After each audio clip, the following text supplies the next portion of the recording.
Teaming up to save lives at railroad crossings. That's what the Indiana Railroad, Operation Lifesaver, and local law enforcement did together today by riding the rails together to bring awareness to railroad safety crossing. Eyewitness News reporter Emily Longnecker went along for the ride to see the danger that's lurking at railroad crossings.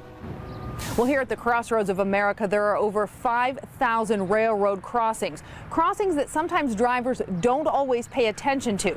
And if they're lucky, they pay a fine from police. Sometimes, though, that mistake costs them a lot more, their life. I get an advance warning, which is a whistle sign. He's at the controls of an Indiana Railroad 3-car passenger train. Then I get ready to blow the whistle. Going 40 miles per hour. And then I get amazed at how many cars will go across in front of me. This engineer couldn't stop if he wanted to.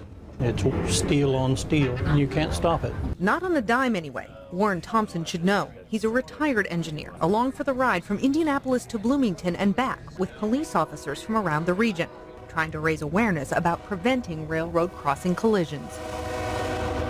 People don't get it. They don't understand what the consequences are if they don't make it, if they don't beat the train. They don't realize what happens. Normally they make it. It's just the ones that don't that you pick up later. IMPD Sergeant Jack Simpson has seen his share of people killed at railroad crossings. They can't judge the speed of the train, and everyone's in a hurry to get where they're going, and they just shoot across there. On the ride to Bloomington, Eyewitness News cameras captured a few cars doing that very thing. They go around, they don't want to sit there, they're all in a hurry, they don't want to wait. Last year in Indiana, there were 122 railroad crossing collisions with 9 people killed.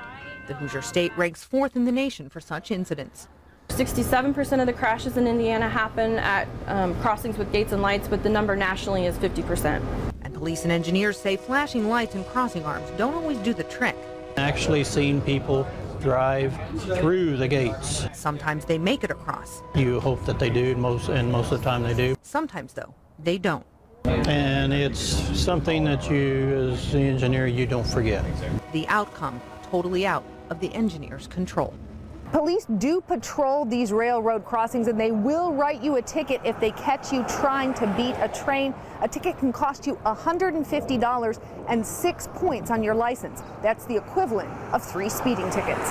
Emily Longnecker, Channel 13, Eyewitness News.